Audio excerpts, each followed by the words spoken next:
Bonjour, bienvenue à tous et à toutes dans le blog Immersion. Aujourd'hui, le thème c'était l'hydroélectrique et je voulais vous faire visiter un barrage. Malheureusement, c'est très bien gardé, bien sécurisé. Bonjour monsieur. Bonjour. Excusez-moi, Ségula, là, ici, vous travaillez ici? Oui, bonjour, Lionel derrière, Ségula. Enchanté. Pierre, enchanté. Je ne savais pas que Ségula travaille dans ce secteur. Oui, tout à fait, on travaille dans l'hydraulique. 60 personnes, 60. on est implanté nationalement. Donc plein de métiers, j'imagine. Plein de métiers, du contrôle-commande, de l'environnement et de l'électromécanique. On peut aller voir. Pas de problème, il faut juste voir quelques formalités sur les aspects sécurité et bah sûreté oui. d'installation. Eh ben moi, je vais aller m'équiper et après tu m'équipes. Très bien, allez, tout de à tout de suite.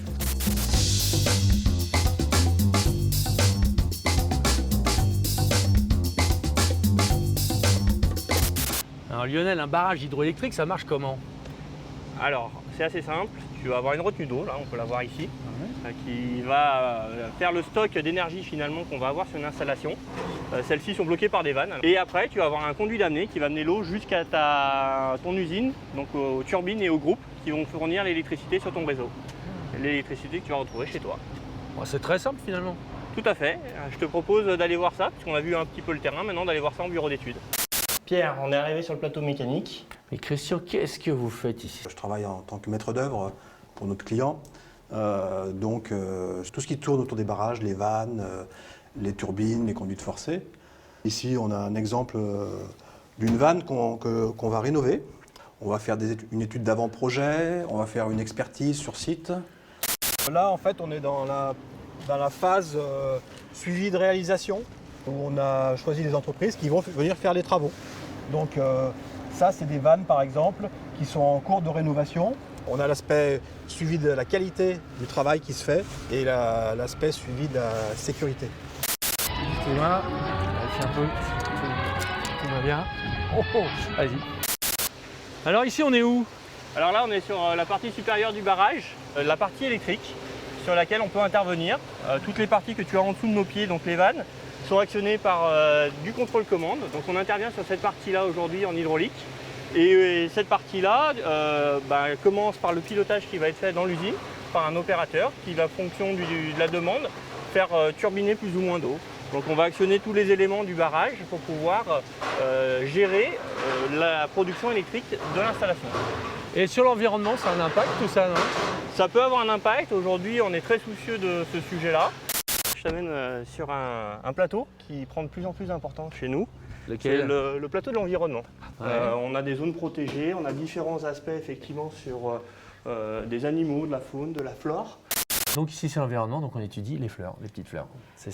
Alors oui, on étudie les fleurs, mais pas que ça. Vous avez une équipe de 10 personnes, donc des chargés d'affaires, des ingénieurs en environnement, en hydraulique, qui travaillent sur toute la France pour nos clients dans l'hydraulique. C'est tout ce qui est élaboration, par exemple, de dossiers réglementaires, donc dossiers qui sont nécessaires, obligatoires pour la réalisation des travaux.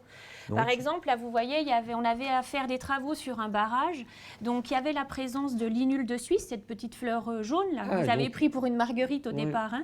Donc là, tous les petits points jaunes, c'est des pieds en fait d'inule de Suisse. Ah, c'est les pieds des, voilà. des Et donc, fleurs. une des mesures compensatoires qui avait été retenue dans ce dossier, c'était la transplantation de certains de ces pieds dans une zone compensatoire pour avoir un impact moindre, on va dire, sur cette espèce. Cette dame fait du vélo. Le vélo est ici, hein. Regardez. Je mens pas. C'est vraiment, on est dans l'environnement. Alors Lionel, en conclusion, qu'est-ce que tu pourrais nous dire? Alors on est sur des activités assez passionnantes, parce que c'est vraiment du concret sur lequel on travaille, avec des cœurs de métier qui sont l'environnement, l'électromécanique, le contrôle-commande. On apporte maintenant depuis plusieurs années vraiment une expertise à nos clients sur ces différents métiers. Et on est capable de les appuyer de la partie études jusqu'à la partie démarrage, suivi des essais, voire maintenance. C'est un métier quand même assez atypique, puisqu'aujourd'hui on ne retrouve pas toutes ces compétences partout. C'est vraiment un cœur de métier qui demande un réel savoir-faire de process dans l'hydraulique. Et moi, je suis un jeune ingénieur. Je vois le bureau que vous avez là. Moi, j'ai envie de venir chez Ségula. Tout à fait. Et puis ce sont, pour conclure, des métiers aussi à forte responsabilité. On a des enjeux, notamment sûreté, c'est les premiers critères pour nos clients qui sont très importants. Quelle différence entre la sûreté et la sécurité? Je me posais la question tout à l'heure. La sûreté, c'est par rapport à un ouvrage qu'on va voir ici, c'est tous les risques qu'on peut amener à la population qui va être en aval de cet ouvrage-là.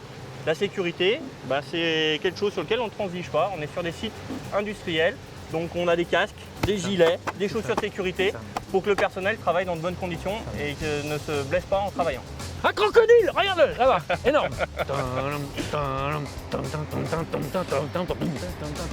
Ouvrez les vannes. Merci beaucoup de nous avoir suivis et à bientôt dans un prochain numéro d'Immersion.